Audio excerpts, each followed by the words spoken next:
ఒక cinema actor నేను ప్రభుత్వాన్ని ప్రశ్నిస్తాను, నాకు అధికారం ఇవ్వండి, నాకు అవకాశం ఇవ్వండి అంటే చిన్న పిల్లల దగ్గర నుంచి కాలేజీ పోయే పిల్లల దాకా నీ వెనక నిలబడి వాళ్ళకు ఓటు హక్కు రాకపోతే వచ్చే వరకు వెయిట్ చేసి మీకు ఓటేశారు. దానికి మీరు ఇచ్చిన రిటర్న్ గిఫ్ట్ ఏంటో తెలుసా?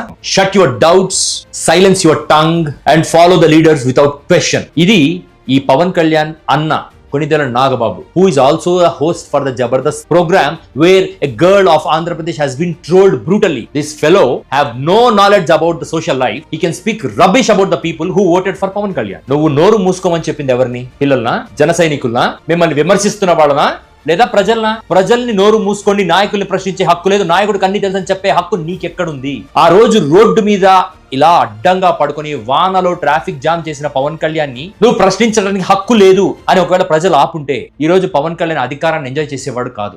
ఒక కులం కార్డు వాడి కులాన్ని కన్సాలిడేట్ చేసి ఆ ఓట్లతో రాజకీయ అందలం ఎక్కిన మీ తమ్ముడు ఇవాళ ఆ కులాన్ని వ్యతిరేకిస్తున్నారన్న భావన ఆ కులంలో ఉన్నా కూడా బ్లైండ్ గా మిమ్మల్ని సపోర్ట్ చెయ్యారు. మీ పార్టీ కాని వాడికి కూడా రాజ్యసభకు పంపిస్తారు. ఒక ఆడపిల్ల చచ్చిపోతే పవన్ కళ్యాణ్ రోడ్డెక్కి నాటకాలాడి ఇవాళ నా దగ్గర సాక్ష్యాధారాలు లేవు, నేనేం న్యాయం చేయలేను. గత ప్రభుత్వాలను నిందించడానికి అతను వాడిన ఏకైక దుర్మార్గమైన చర్య ఆ పాప కులం. మొన్న కూడా తెలంగాణ వాదనలో మా మాలలను అన్నారు, మా మాదిగలను అన్నారు. Irrespective of the situation, Pawan Kalyan brings the caste, but they still claim that their leader know everything and their leader should not be questioned. First Nagababu గారు ఈ సమాధానం చెప్పండి. మీరు నోరు మూసుకోమని చెప్పింది ప్రజలనా, ఓటర్ గా?